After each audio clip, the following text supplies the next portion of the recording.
Hello and welcome to today's Better Hearing webinar. I am Caitlyn Whitson. I'm a faculty audiologist and the clinic manager at the UNC Hearing and Communication Center. Today, I'm joined by Nicole Oldrati, who is our clinic's fourth-year doctoral extern. Today, we will be talking to you about over-the-counter hearing aids. So to have some background on our clinic, for those of you who may not be familiar with us, we are a faculty practice of doctors of audiology. We function as a nonprofit, and we are within the UNC School of Medicine. So we're part of the university. We serve as a training clinic for doctoral students who are studying audiology in our graduate program. We work with adults mostly, so we do adult diagnostic hearing evaluations, tinnitus and balance evaluations, as well as hearing aid fittings and working with custom hearing protection. We work with all hearing aid manufacturers at our practice, and we run on an unbundled or fee-for-service business model. We have 3 locations now. Our main clinic is there in the picture. That is in Chapel Hill, North Carolina, just off of I-40. We also see patients at the Seymour Center in farther north Chapel Hill and at the Orange County Sportsplex in Hillsborough, North Carolina.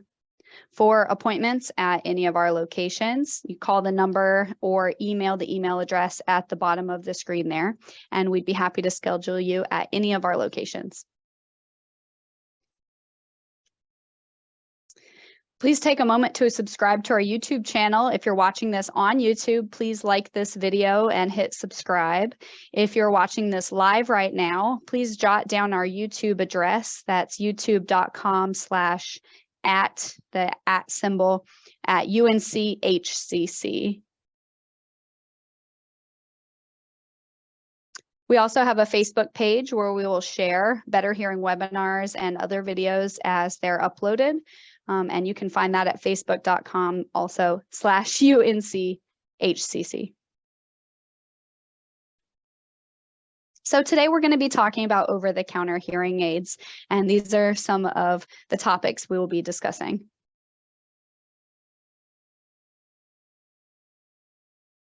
Hearing loss is a really prevalent condition in the United States and around the world, but in the United States, it's the 3rd most common chronic condition. And the prevalence increases as we get older. In adults over the age of 18, about 15% of Americans report some difficulty hearing. And over the age of 80, that prevalence goes up to more than 80%. So we know that we start to lose hearing as we get older, and it becomes more and more common, really about after the age of 65. So why treat hearing loss? Well, in addition to addressing communication deficits, we're also thinking about the whole person wellness. Recent research is looking into the correlation between untreated hearing loss and other health conditions like cognitive decline, dementia, social isolation, depression, and falls. On average, adults wait about 7 years to pursue treatment for hearing loss between the time when they recognize that they have some problem until they actually do something about it.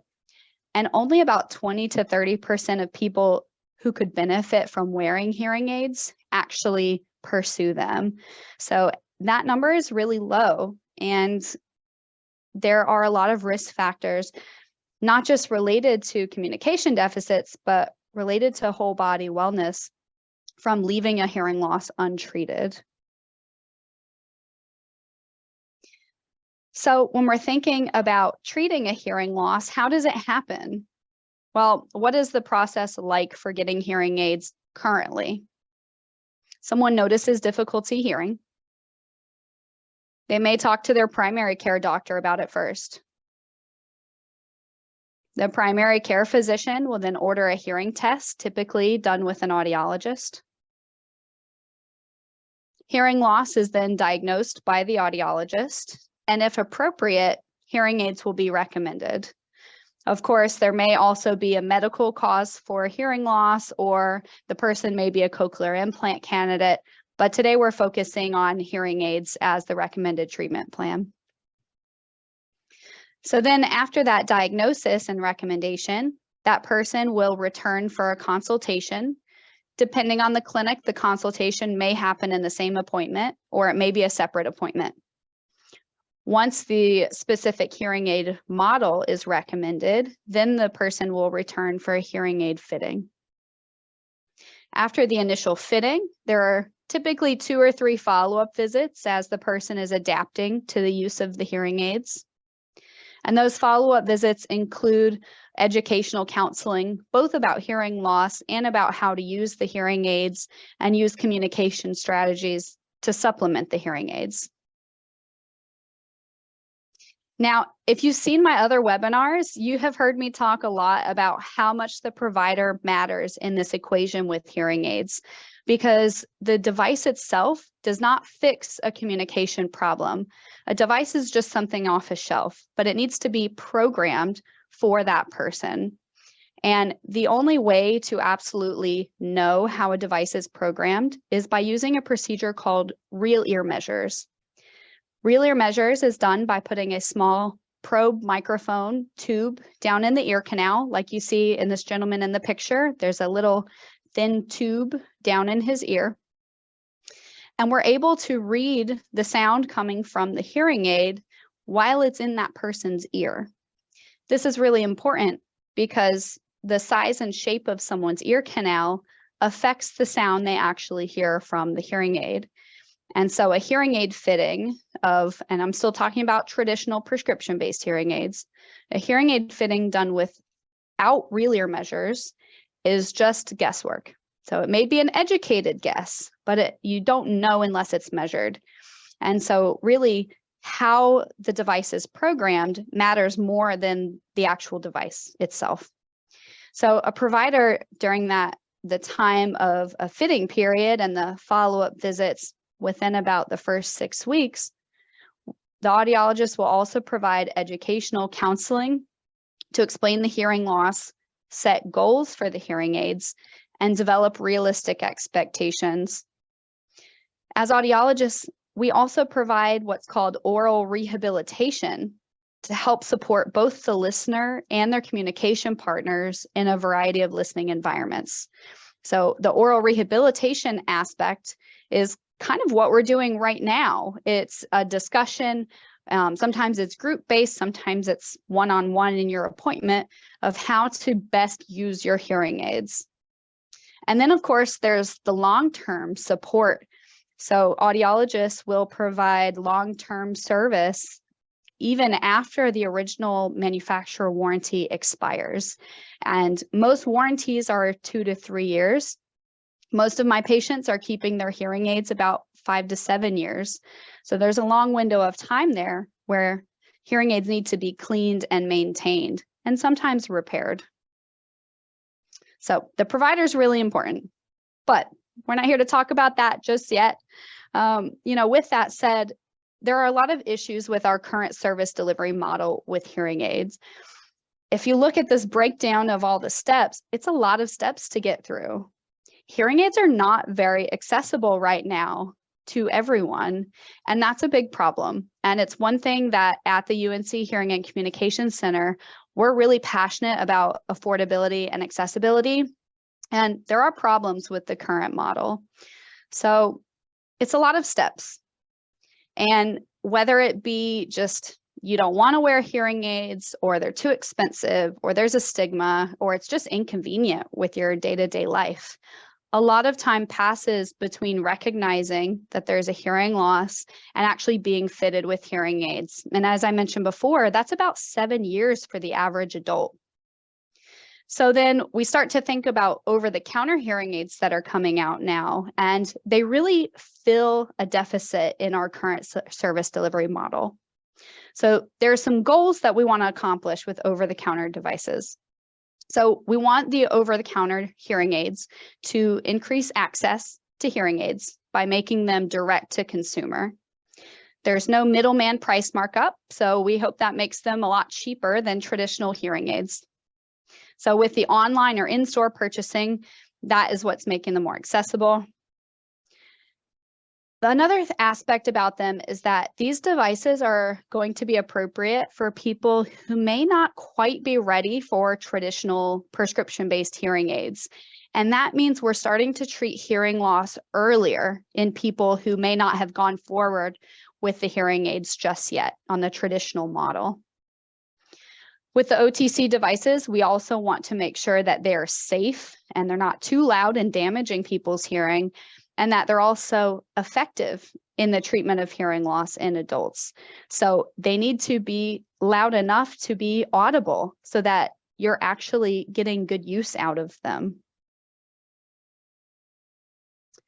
So in 2017, the US Congress passed legislation requiring the FDA to develop regulations to create this new class of hearing aids, of the over-the-counter hearing aids.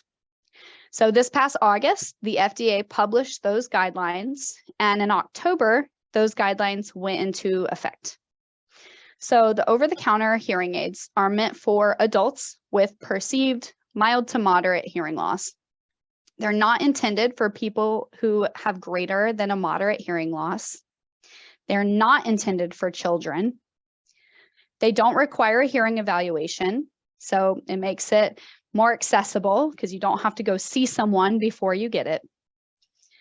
But keep in mind that they're not the same device as traditional hearing aids. And this is a really important point because when OTC talk was first coming about, at first people pictured, oh my gosh, the hearing aids I'm fitting are going to be for sale online.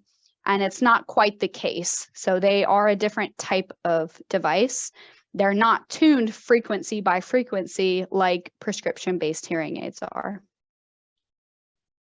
And we'll talk more about that.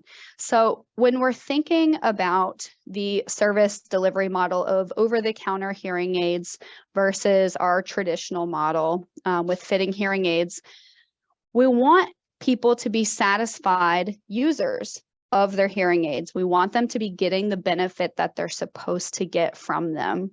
And so looking through the research, I found this article from 2017. So it's a little bit older. It's before these guidelines came out, but it had some really good information in it that I want to share with you. So they're looking at the effects of OTC versus traditional hearing aids as far as patient satisfaction and their likeliness to purchase after a trial. So they had 154 older adults in the study with no prior hearing aid experience, and they all had mild to moderate hearing loss. So they were all either candidates for OTC or prescription-based hearing aids, being in that mild to moderate hearing loss category. The traditional hearing aid group also received best practice services from audiologists. So their hearing aids were fitted with real ear measures. They received appropriate follow-up visits, educational counseling, and oral rehabilitation as part of their fitting package. The over-the-counter hearing aid group self-selected their own pre-programmed hearing aids. There were no services included because it was an over-the-counter model. The participants paid either $3,600 for their traditional pair, and that included their professional service fees, or $600 for a pair over the counter without any services. The researchers found that the traditional hearing aid group tended to be more satisfied with their hearing aids. So the hearing aids fitted with best practice, they found 81% of their participants were satisfied with the devices. With the over-the-counter devices, about half of those participants were satisfied with them. And they also had a placebo group. So they fitted hearing aids that did not have any amplification coming from them, but fitted otherwise with best practice with all of the follow-up care. And they found that they reported 36% satisfaction. So they had some people in the study return their hearing aids, and they looked at what those people had in common, the ones that returned them. They found that for those who ended up getting rid of their hearing aids, returning them for their money, tended to have less hearing loss and pay more money. So they paid for the traditional hearing aids compared to the people that kept them at the end of the study. So what did we learn from that? That study told us that kind of things we already knew, but now we see it in a research study, that when people are fitted with traditional hearing aids and educated on how to use them, they're empowered with communication strategies, they tend to be more satisfied users. But for the people with less hearing loss, they were more likely to return their hearing aids, especially if they paid a higher price. So essentially, the juice has to be worth the squeeze. You have to have enough hearing loss to make it worth it. And so what's missing then, now applying that thinking to our current hearing aid delivery model? Well, we need more affordable options, right? So the people who do have some hearing loss, but it's less and not quite enough to make that leap to hearing aids, they have some option. And so our over-the-counter delivery model that is currently unraveling before our eyes starts with someone noticing that they're having trouble hearing. They can go online, and a quick Google search will give you thousands of options of over-the-counter hearing aids. You can do some research and pick one and order it, and it'll be at your house in a couple days. You then set it to your preferred listening level. So it may have some presets, 1, 2, 3, 4. You pick which one sounds the best. It may have a smartphone app. When you put the hearing aids in, it takes you through a type of hearing test with the phone to say what sounds better, A or B. You choose, and it takes you through that to set itself. So all done right there by you. What is missing from this equation, though? The provider. And the assumptions that the problem with that is because there are some assumptions being made. Those assumptions are that the person using it and ordering the over-the-counter hearing aid is capable of choosing the best device, setting it up properly, and inserting it and wearing it correctly. Now, for most people, they can self-assess if they're going to be capable of doing this. But the second part is a little bit trickier. And so the other assumption here is that the person purchasing the over-the-counter hearing aid has just a run-of-the-mill age or noise-induced hearing loss that wouldn't otherwise need medical treatment. But how do you know that you don't have a tumor on your eighth nerve? That's probably the scary one, right? They're never a malignant tumor, they're benign, but how can you know if you haven't been evaluated? And so as an audiologist, that's probably the scariest part of the over-the-counter delivery model, is that if someone goes with over-the-counter and has it and buys multiple maybe for 10 years, and a tumor could be growing in the ear, we don't know about it until it gets really large, until they start having maybe dizziness and balance problems, then it could have been treated sooner. So in a current service delivery model, when we do a hearing test, there are red flags for medical pathologies that are causing the hearing loss. And so sometimes hearing aids are not recommended, and instead a person is referred to an ear, nose, and throat physician for medical assessment or intervention. And this is the piece that's missing from this over-the-counter delivery model. And so, in my opinion, a better over-the-counter delivery model would still include, at a minimum, a baseline hearing evaluation. So you'd see an audiologist, they would then assess the need for medical workup and also give you some personalized education on hearing loss and recommendations for next steps. If a person is a candidate for an over-the-counter hearing aid, I tell them, because it's a great affordable option for a lot of people. And so a lot of people tell me how relieved they are when I tell them that. And they say, oh, I didn't expect you to recommend an over-the-counter. I expected you to shy away from it. But your audiologist is here for communication needs. And if that is the best device for your communication need and your lifestyle, then that's the best device, period. So when you think about an over-the-counter hearing aid, I encourage you to start with a hearing test and go from there.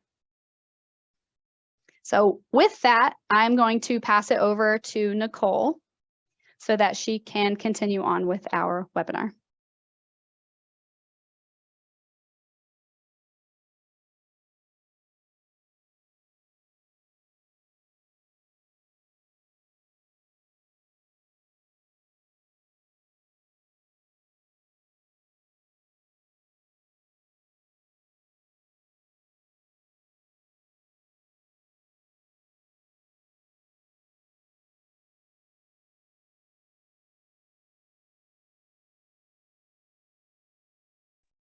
Okay, thank you for the introduction. Can everyone see my screen okay?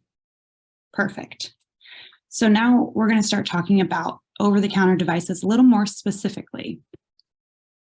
Should you get an over-the-counter device?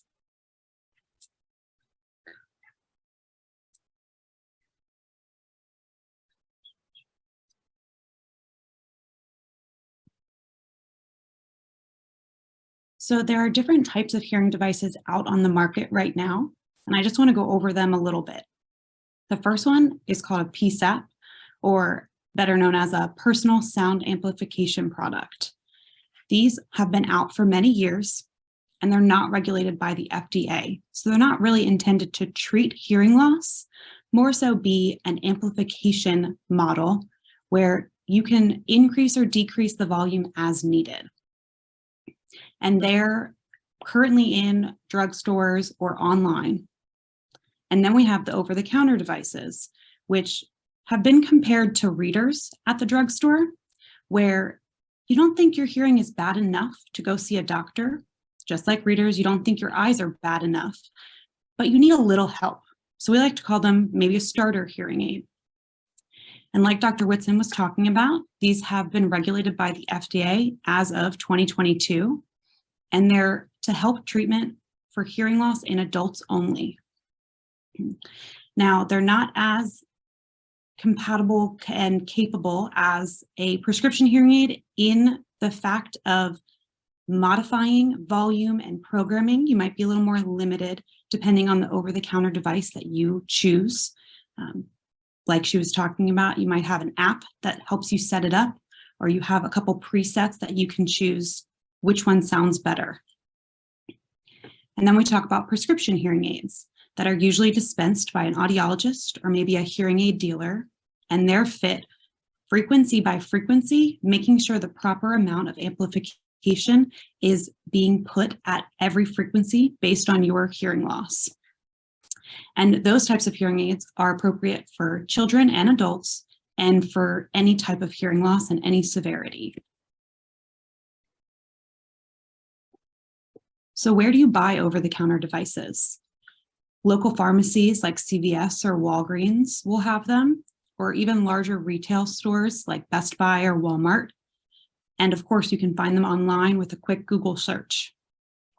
I do want to encourage you to read all of the information either on the box or on the website about the return policy, as well as is there a warranty? You want to make sure that you know, okay, I can return this hearing aid if it's not working how I thought it would, or if it's not giving me enough benefit. You want to see, hey, can I return it in the first 30 days? Or are you stuck with it after you buy it? Same thing goes with warranty. If it breaks after 6 months or a year, can you send it somewhere so they can fix it or replace it? Or are you out of luck?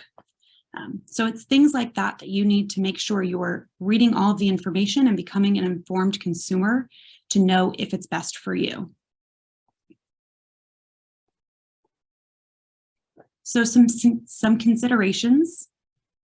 You first want to talk about, did I have my hearing formally assessed? Do I need my hearing formally assessed? A comprehensive hearing test can kind of reveal those red flags or what potentially caused the hearing loss. Some hearing losses should be treated by a physician and not hearing aids. If you have a significant amount of wax in your ears, it can cause a hearing loss, but it doesn't mean that you need hearing aids. You might just need the wax removed. It depends on your situation and if your needs are simple or complex. If you're having hearing difficulty and you want a simple solution, over-the-counter devices might be the perfect solution for you. If you have more of a severe loss or a more complex listening need, then you might need a more complex solution, which does not happen to be over-the-counter devices.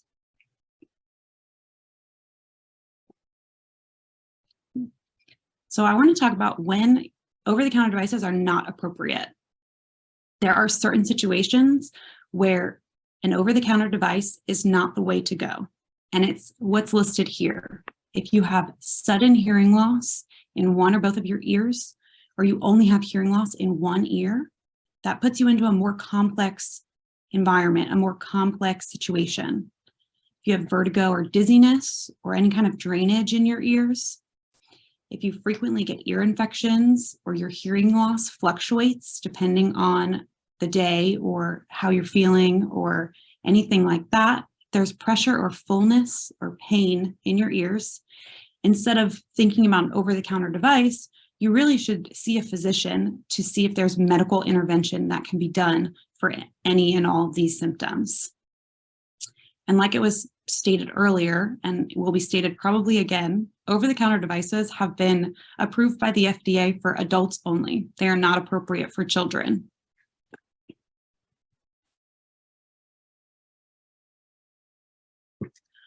So if you're watching this on YouTube, I want you to pause right now and just take a minute to read this Venn diagram and take it in.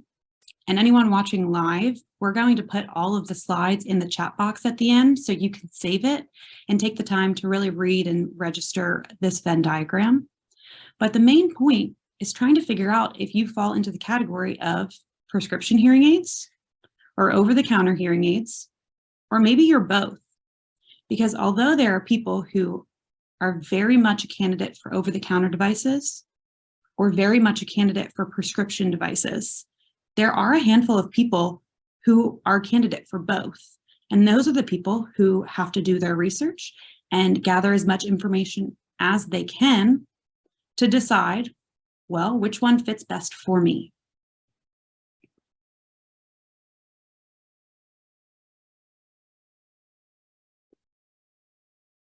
So getting a little bit more into the differences between over-the-counter devices and prescription hearing aids.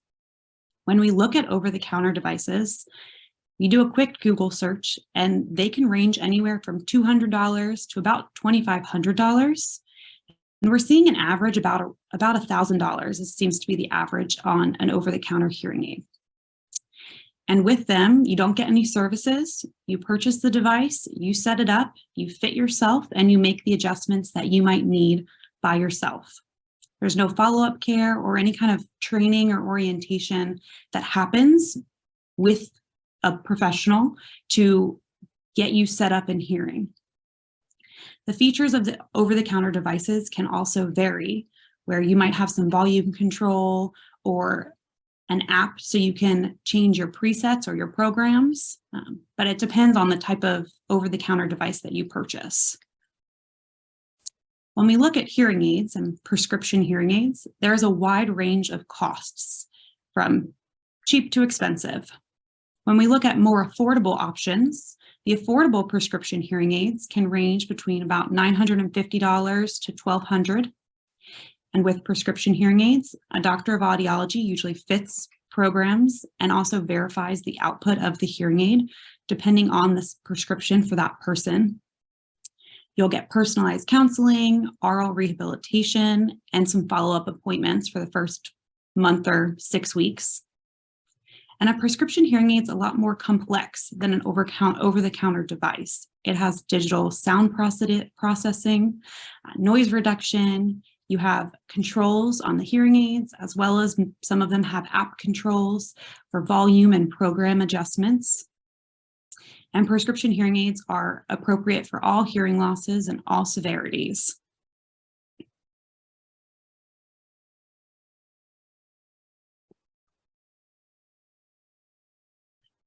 So now I want to talk about the device. Dr. Whitson brought up early on how the provider matters.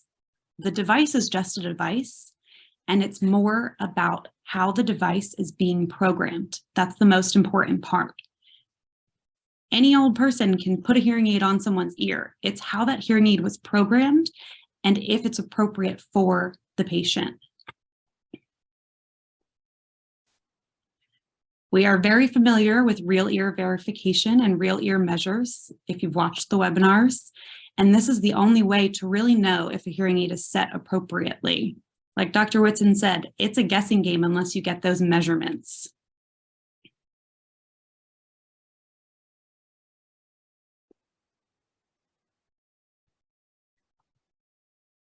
Hearing loss is just one part of a bigger picture. Hearing aids can't fix hearing loss. They are just one tool in your toolbox. If you have a traditional hearing aid and you are a traditional hearing aid patient, it comes along with oral rehabilitation.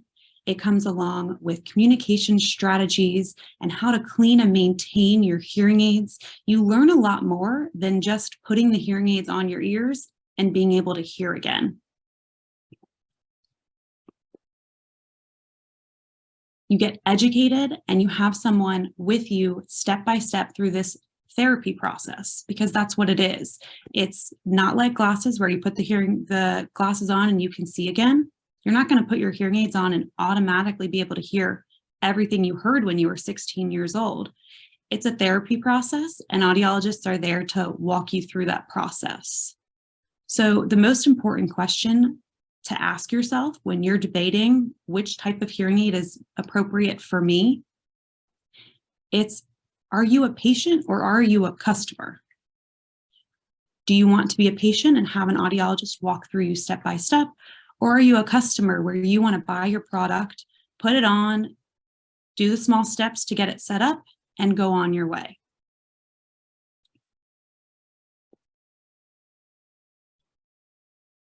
So I want to give you a few examples of over-the-counter devices that are out as of November 2022.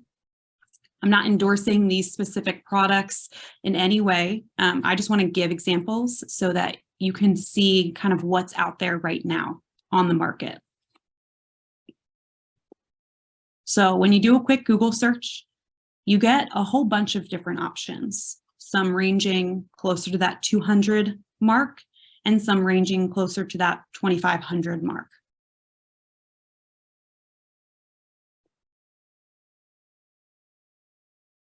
So the first over-the-counter hearing aid I want to talk about is by Bose. It's called the Lexie B2. It's about $1,000. It is rechargeable, and it has Bluetooth capability and has the app for the smartphone. It looks pretty similar to a RIC or receiver in the ear hearing aid that sits behind your ear, and a little piece goes into the canal. It's a pretty popular style. These specific hearing aids have a 1-year warranty on them.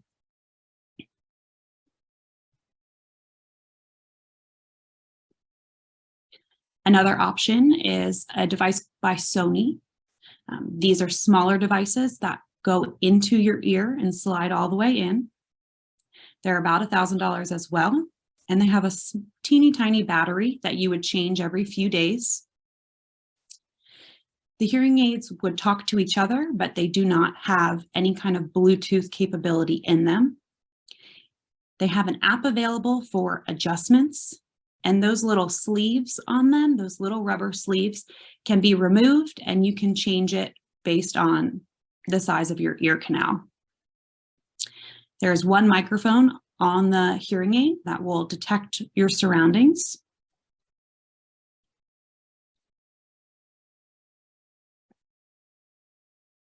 And then the rechargeable version of a Sony over-the-counter device. It's a little more expensive, about $1,300. This one also has ear-to-ear communication, or having the hearing aids talk to each other. And it has Bluetooth compatibility for iPhones only.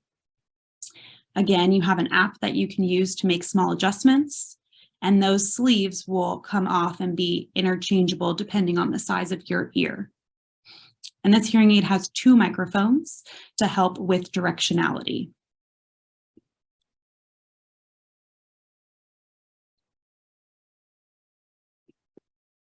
All right, so we've talked about a lot today, and I just want to give a quick review. But first and foremost, start with a baseline hearing evaluation with an audiologist, regardless of what type of hearing aid you're going for or thinking about. A baseline hearing evaluation is important for everyone to know where they start and then know if their hearing has changed over the years. And hearing evaluation is covered by most insurances, so I encourage you to, if you haven't gotten one already, to go ahead and get another or get one. And be informed before you buy. Make sure you understand what kind of support services there are or are not, what the return policy is and the warranty. Make sure you know all of the information before making a purchase for whichever hearing aid you decide.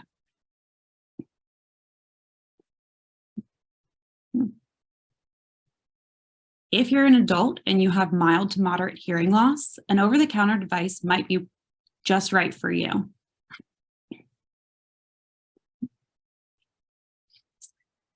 Like Dr. Whitson was talking about earlier, it's a long time for a lot of people to realize they have hearing loss and then decide it's time to do something about it. And over-the-counter devices may be that middle point of, I'm not ready for a traditional hearing aid yet, but an over-the-counter device I might wear for a little bit. Treating your hearing loss sooner is better in the long run. It keeps your neural pathway active, and that's something that we want.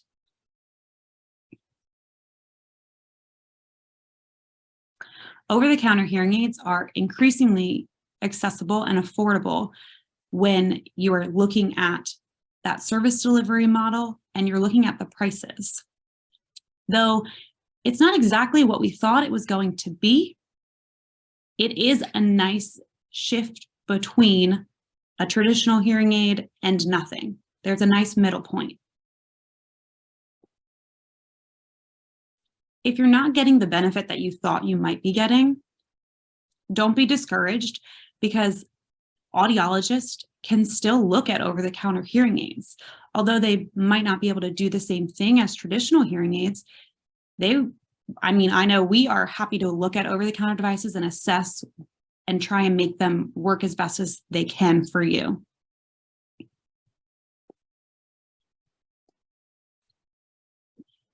And like I talked about earlier, there are some prescription hearing aids that are affordable and might be the same price, if not cheaper, than some of the over-the-counter devices. So find your local audiologist to discuss those options. Last but not least, don't forget that the device itself isn't going to solve all of your communication needs and wants and goals. Communication strategies are still going to be necessary if you have traditional hearing aids or if you have over-the-counter hearing aids. That communication is still something that needs to be worked on daily.